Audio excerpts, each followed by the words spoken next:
In this video, I will show you how to add data from forms on your website to the Audience Manager. If you want to pass data from forms on your website to the Audience Manager, you need to set up a dedicated tag for it. When a visitor fills out the form, the tag will capture these pieces of information and send it to the Audience Manager.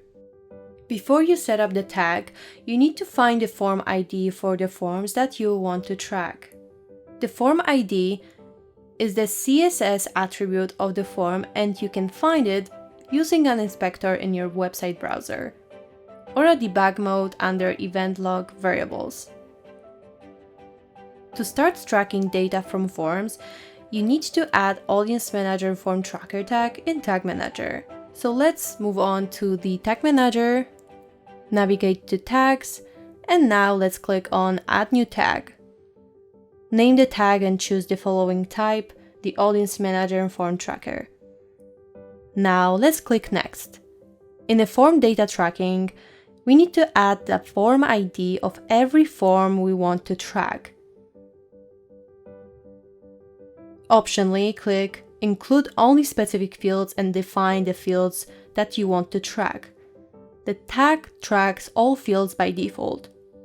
Optionally, toggle Use form labels as attribute names. If several forms on your website have the same label, the tag will collect data from all those forms and store it as one attribute. But if your website runs in many languages and labels are different in each language, the data won't be merged into one attribute.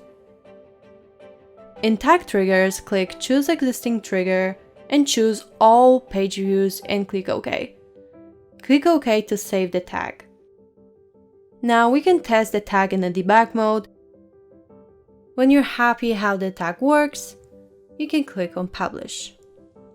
Once the tag is published, Piwik Pro will start tracking all forms you added in the Audience Manager Form Tracker tag and send the data to Audience Manager.